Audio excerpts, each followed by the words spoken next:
Welcome, friends, to another episode of the TeleWellness Hub podcast. Today, I get to speak with Elizabeth Rogers, CEO of Pop Life, a wellness space in Cleveland, and also she's a certified yoga instructor. We're going to get to talk a little bit about the wellness space that she has that blends creativity, community, and personal transformation.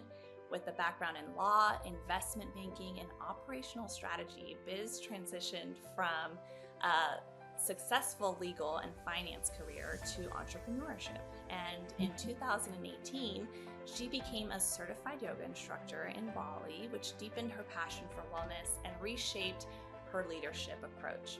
At Pop Life, she combines her diverse professional experience with a commitment to empowering individuals through holistic programs and transformative experiences. Welcome. Thank you. Thank you. I'm so glad to be here. Yes, I was before we hit record, I was already really getting excited to hear like that is a big leap from right like this law world and industry to what you're doing now, and so I can't Yeah. wait to hear a little bit about that transition. And before we do, I want to know a little bit more about why do you do the wellness work that you do? Yeah. So I guess to kick it off, everyone in their lives have these journeys that you kind of go on. And Mm-hmm. sometimes for me personally, it was one of those things where especially when I turned 31, I started to realize my life was not necessarily my life. All of these decisions that I'd made up to this point weren't because I wanted to make them. It was just because it was like checking, the boxes. It was the Mm-hmm. right things to do. And I was in, at that point in time, a marriage that was very unfulfilling, a job that was really demanding. But the only thing that I liked about it was my title in it, just not the work, nothing really else about it. So for me, it was the start of this journey to be the happiest, healthiest person I possibly could be on this planet. And once I started really going down that path, I realized that while it might look different for every single individual, we all have the capacity, the ability, the propensity to be our happiest, healthiest selves. So it became this thing I was really passionate about, having this wellness space for myself, having the ability to search for health and wellness for myself, but also to really introduce people to the thoughts, to the mindset, really, that they can do, have anything and achieve anything. So yeah, that's where it all started. Yeah, that's incredible. I appreciate you sharing because I think um there everyone's journey into like the decisions they made, right? And to the space that they're in, especially a wellness space. It comes from, I've learned over the time of this podcast, like from their own transformation and a deep Mhm. intention and a passion. I think that's something that you keep hearing. And I love hearing the story behind the passion. Like, why are you doing this work? And there's always this passion. I love hearing about that, and just it was so cool to hear you talk about like being okay diverting from the things that check the box. I Yeah. Yes, I feel like I bet that's really empowering for your own clients, for you to like model through that, right? Like to for you to be able to know what it looks like to make decisions to follow a different path, because it can take a lot of courage. I think Yeah. Yeah, yes. absolutely. And for me personally, so I grew up in a really big Irish Catholic family. We were one of seven kids. So Wow. something that was instilled in us was financial insecurity at a very young age. So Mhm. wanting to pursue things that provided stability, security in ways that you think like, oh, this is important. This is what success looks like in society. This is what we should really strive for. But then realizing, none of that matters. Money is energy. Everything that we do is actually, in fact, energy. And when you start to really take a look around and realize, listen to yourself, listen to whatever, your inner voice is saying. I think powerful, magical things do happen. And it is difficult to make a big life change just because the unknown is the unknown. You don't know what you don't know. And, Mhm. for that reason, it can be scary. But I also think it's one of the most powerful, impactful things that you can do is like just really tune in and start to follow, what your own soul is saying. Yeah, I love that. That's so powerful. One of the things I really wanted to talk to you about in this episode is just your own experience and insight with your background on like this idea of taking control of your life with so much uncertainty, so much you cannot control, what that looks like. So I don't know if you can share with listeners a little bit about what that process looks like. I feel like that segued a little bit into it, right? Like taking control of your life, like what that looks like, and what are some of the major blocks that people typically have when it comes to that, and how to overcome it. Yeah, so for me at least, and especially in the industries that I started kind of cutting my teeth in, it was just super demanding, and there was such a box that you needed to Mhm. really fit into, and it was just well established and well understood. These are the behaviors you exhibit. This is the work that you do. These are the hours that you spend doing it, and everything's just very contrived and in a way very controlled. So, when I got to the point where I started realizing this is not what sets my soul on fire, this is not, fulfillment, which to me is doing the things that make your brain buzz, doing the things that really feed you. And it doesn't matter what those things are. You could be a mathematician and you could be sitting at a computer, crunching numbers. If that sets your soul on fire and you are fulfilled, that is truly worth pursuing. And that's where passion kind of comes into play. Mhm. But for me, it was one of those things where when I was on my journey, my life kind of kicked me out of it. So I was in a marriage that was not in any way serving me. I was living actually in the location of my ex husband, surrounded by his friends, his family. Oh. And Mhm. he also just wasn't very nice. Things were his way or no way. And then, my job was just one of those things where I found fulfillment in certain things, like in my title, but then I realized like none of this matters. Like none of it matters. And we, to get a little personal, were trying to have kids, and I ended up having a really horrible miscarriage and being Oh. told you might never be able to have kids. And all at once, I realized, and I mean everything's okay. I actually have two lovely daughters now, and like things are fantastic. But I really realized that my ex-husband was not this person that I wanted to have kids with Mhm. because I didn't want them to be like him. And Mhm. then I realized, my job, I just didn't care about it. And then I realized, my environment, like all of these things you're kind of like hanging your hat and identity on were not things that I necessarily wanted to identify myself with. So I distinctly remember the day then my company that I was working for sold. So they called me, and this was all within a month period Oh of my time gosh, where this I is a had lot for one person yeah, in 1 month. yeah, yeah, and it was all within a month where, all these things kind of started happening, and, so my company called and they said, "We are selling, so, we're giving you a great severance package, but, you're gonna have to find another place of employment," and I just sat and, like, laughed. I wasn't upset, I didn't cry, I just realized, like, my universe was kicking me out of it, but I actually Mhm. had been manifesting that all along because I think I Mhm. realized, like, this was not fulfilling, this wasn't, what I was looking for.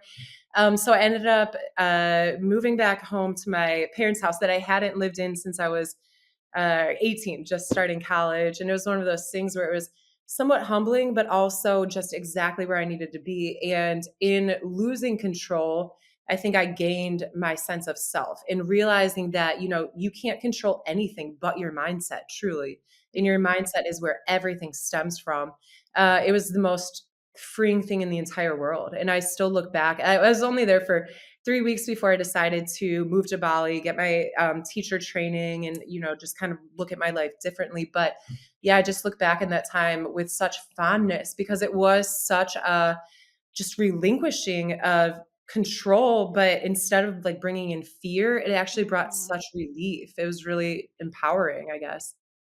That is incredible, and also I find it amazing that I didn't know any of this in your background when we got connected, but I we have so many parallels because I went through a divorce. I found myself moving in with my parents. I had Yeah, not lived with them since I was 18, and I had gone through right. college, grad school, like was in my ex-husband's world a little Yeah. bit before, and found myself doing yoga teacher training after my divorce. Is kind of not in Bali. That would be incredible.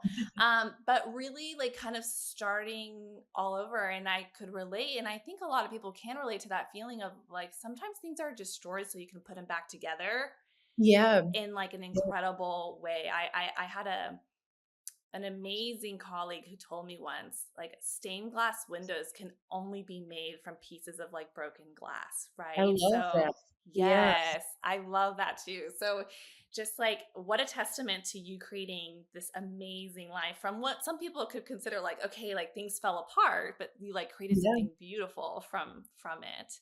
And having peace and probably um, having peace while relinquishing control in a sense, right? Like in the sense of letting go of certain circumstances and doing what you could to make decisions in your life because I think that's not an easy thing to do. So, Yeah, no, not at all. And it was within that journey that, like obviously I was focused on myself at that time, but when I started sharing my story, like especially when I was doing the yoga teacher training, mhm.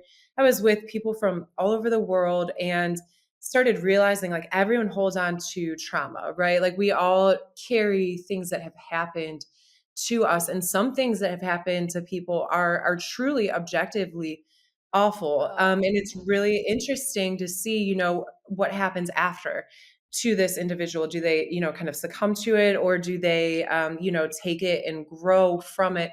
And it was also one of those things where I realized that shame and guilt just have no place in this world for anything, for anyone, in any circumstance. And I truly think that just because, even the most awful things, the most awful people, all of it stems from experiences. We are the sum total of all of our experiences that have led us to being, exactly who and what we are at this point in time.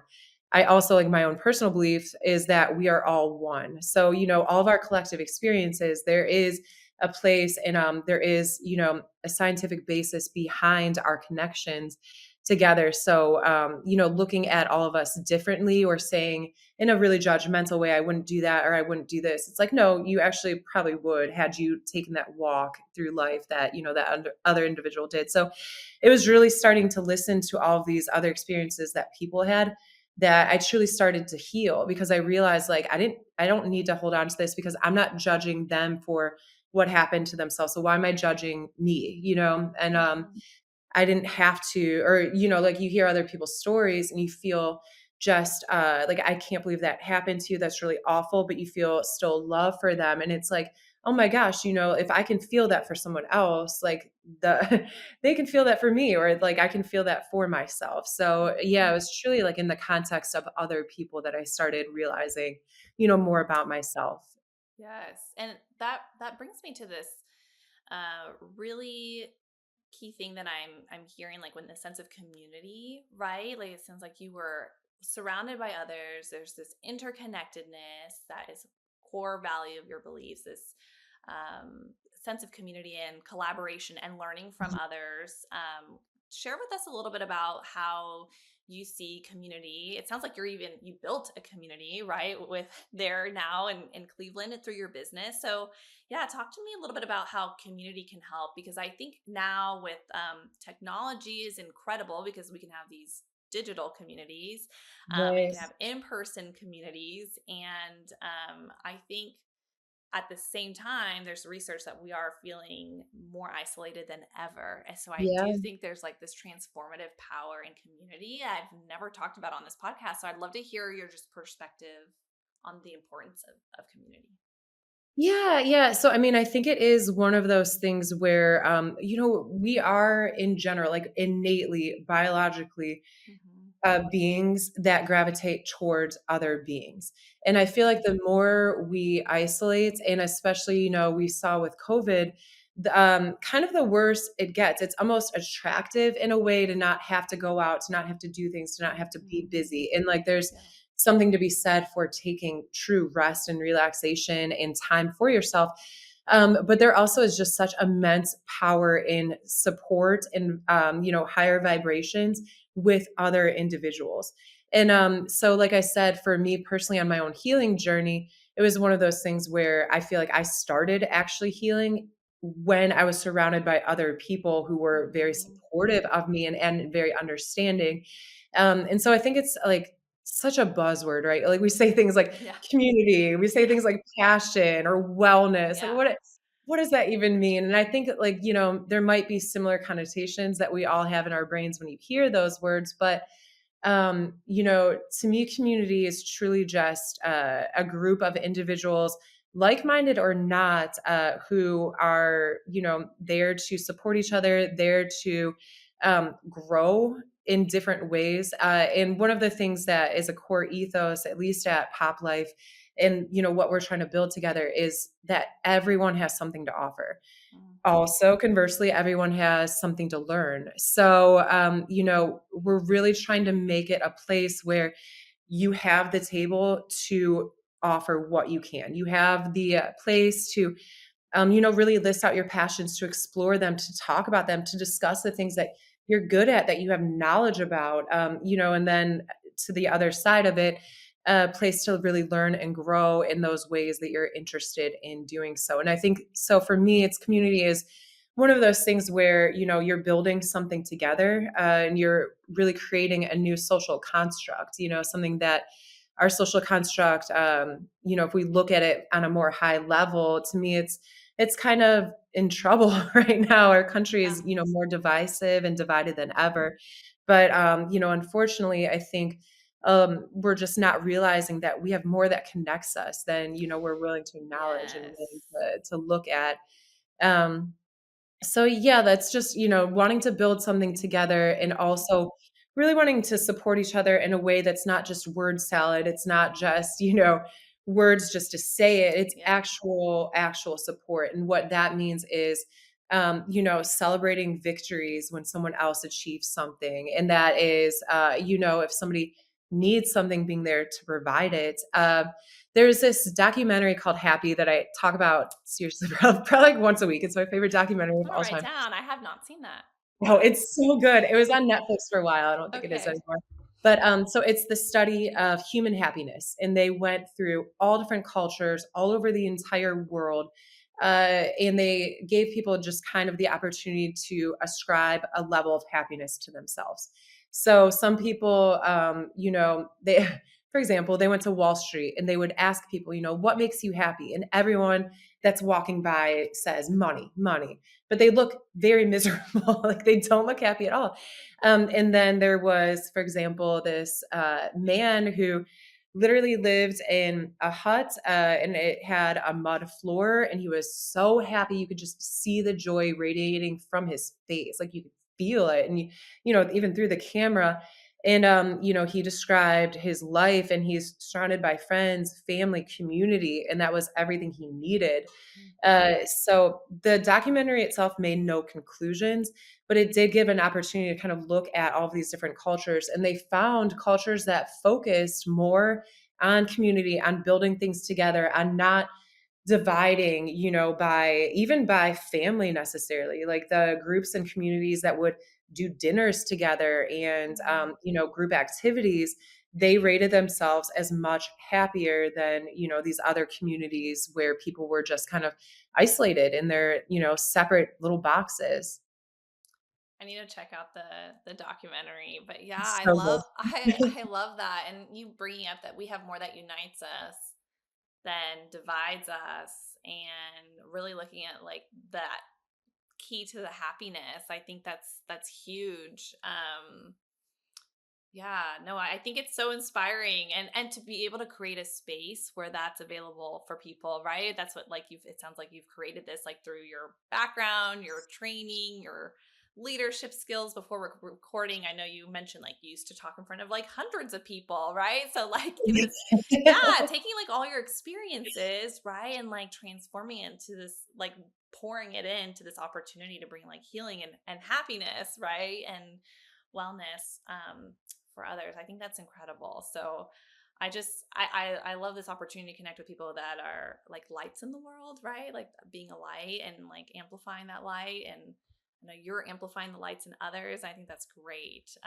Yeah, well, and that's the goal. I mean, so the center, it was this idea I would talk to. So, like I said, I'm one of 7 kids, Yeah. huge family. And a few of my siblings and I was working at an investment bank at the time, and it was just Wow. really long hours, really difficult, work. And I would just talk to them about doing something that was just completely positive because Hmm. there's so much. I felt like I was just surrounded by a lot of negativity, even in the workplace. It would just be like silent all day. People would just be head down, work, work, Oh, work, work, wow. work. And it was like, but this is life, like this is our lives. And what are we doing with Yeah. Like, what are we doing? Yeah. them? And so we originally were talking about starting something like an app that would be like Reddit, but for just purely positivity. You are not allowed to, Yeah. like, almost like a mental diet as well. Like, we're not allowed to say anything negative or Oh, think I anything love negative, but that. you really like train yourself to not look at things, from a Mm. negative way. And once you start doing that for a while, everything changes, like the world kind of opens up. So for me, I started really thinking very seriously about opening a center that would kind of take everything holistically. So mind, body, soul, but a little bit more than that, wanting to focus on the physical, the mental, emotional, spiritual, like all these aspects that comprise a happy, healthy human being, with the belief that if Mhm. one of those areas is truly lacking, or, there's something that's like kind of off or imbalanced, you're not going to be able to achieve your most fulfilled, satisfied, happy self. So the center started as kind of, first an app. And then we were like, well, what if we had a place, that people could go to, that it would be the physical Right. manifestation of That's community. incredible.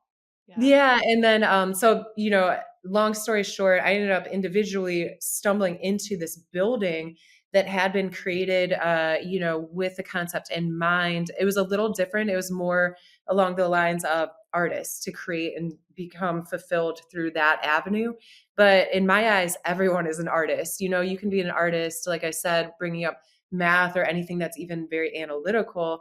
Everyone is an artist in their own ways. It truly is just putting out what makes your soul get set on fire. What really feeds your brain, what really makes everything just kind of buzz and align and resonate. So, yeah, like the center that we have has a cafe with food that is 100% nutritious. All we want is clean, healthy, down to the energy that's put into it while it's being cooked. That's Every all of incredible. it is really thought of, and just wanting it to be the cleanest possible fuel that we can have for an individual. And then we have our studios upstairs where it's just wanting non-denominational fitness. So obviously I love yoga. That's how I connect to the flow state, but that's not the only way to connect. You Mhm. can connect your mind, your body, your soul through breathing techniques, through Mhm. running, through boxing, even anything that you really have practiced with your body enough Mhm. that your body is able to forget your mind, and you can just, truly meditate while you're doing it. And so we do have, hit classes, kettlebell classes, just dance, like all different kinds of things we're wanting to bring in and start to like inculcate into the community. And then we have a really big downstairs space where the hopeful, extension of it will be something that is similar to meetup.com, but in, real form. So here's our community. You can have clubs, you can have Oh groups, you my can have gosh. anything I that, love all that. members can really join and you're able to do. And wanting to do TED Talks. So we want to have people that are all, in the community that can just teach people different things. So for example, one of my brothers, his soul is set on fire with tax law. And I mean, he just is, my last name's Rogers. He is Mr. Rogers, down to like the Oh, space, that's you know, like we always make fun of him. But, like I would love to have him come in and do a discussion on how do you do your taxes? yeah, How do that's you important. Yeah. Yeah, right? Like, whatever it is that people can offer and wanna offer, just having I a love place to do that. that. Yes. So, yeah, we're really just here to facilitate other people on their journey in a way that is as non-denominational as possible, as, Mhm. like, not prescriptive or directive, just really Right. giving people the tools and letting them, find themselves through it. This is incredible. I wish you were in like every city. I was like, this would be incredible. Maybe that's like a dream. I don't know, but I Yeah, no, that actually is the dream, and even just having it be almost like a the pay it forward effect, right? Like, having it be something where it's like, no, truly, I think that there is, a huge yearning in people for community, for connection, for huge. Yes. nourishment, so I think there is a place for positive communities everywhere, Mhm. right? Yes. This is amazing. And that this is now your workplace. Like I'm just picturing like the contrast, right? From like before to like this is your place of work too. It's just so many things for so many people. I think that's incredible.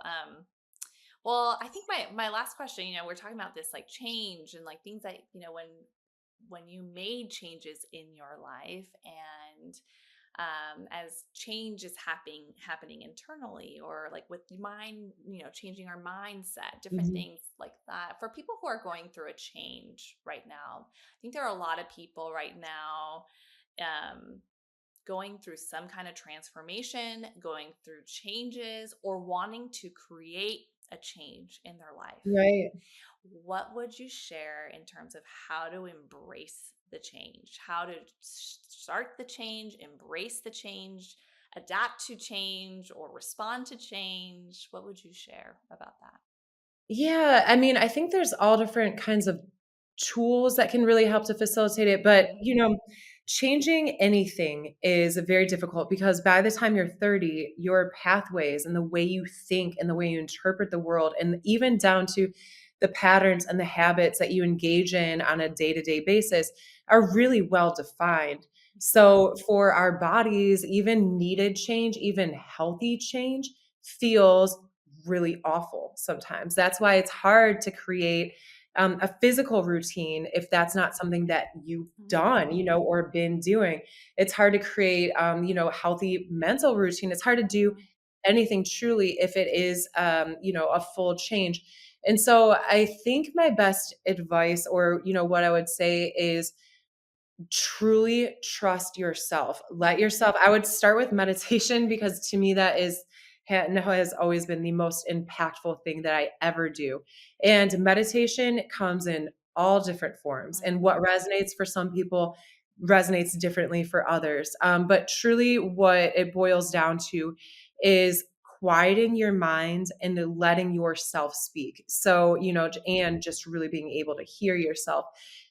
So it would be to give yourself the time and space to think about who you are and what you are and what do you want to be.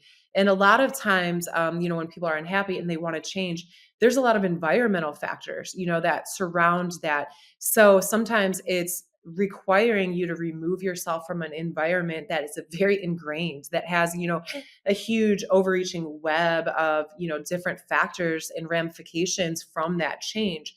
So it's just trusting in your gut that it will all be okay. And it always is, right? Like, there's Mhm. time is infinite, in 1 year from now, if you do or say something that won't matter, then, don't hold on to it. Don't have anxiety over it. Just, tell yourself, like, look, in a year, you might not even remember that. In 5 years, where do you want to be? And what do you need to do now, to get there? And, a lot of times people know that, but that first step is always the hardest. It's a, what do they say in business? The flywheel or the mill wheel. I always get this wrong, but it's really hard to start. But once you start moving, it goes faster and faster and gains more and Oh. more friction, Mhm. right? And so trusting in that as well. The hardest step is the first one. That's why getting to the gym, I think it's Yeah. like the 40% of like the hardest part is just getting there, just showing up, Yes. I Um, love that. And showing up with your like there's so many paths like you mentioned, like getting in yeah, understanding like showing up for yourself, really. It's like showing up for yourself. yeah. I love that. I love that and being in tune. What is the best way to get a hold of you, Biz? For those listening and they're like, "Oh my gosh, I want to learn more. How do I fly out to Cleveland, Ohio and go or like how do I Balmy connect?" Cleveland, it's like so Yes. cold. Yes. What's the Um, best way for people to reach you? Yeah, so you can check out either our Instagram, we're at PopLifeCle, so Okay. POPLIFECLE, or you can reach out to me through email at poplifeconnection@gmail.com. Love that. And yeah, our website also, like any form of connect to us will get to me. So That's awesome. I love that. I love that. Well, Biz, thank you so much for being a part of our wellness journey today. I feel like this is so encouraging and so needed right now for a lot of people feeling like divided, lacking community, like needing to make shifts. There's change. How do I embrace it? Learning to really also be okay with thinking of like how do I look at my own well-being? Like how do I prioritize my wellness? How do I embrace change? How do I take control of my own life? So thank you so much for your insight, you sharing your vulnerability, like your authentic story with us too. And just thank you so much for being a part of this wellness journey.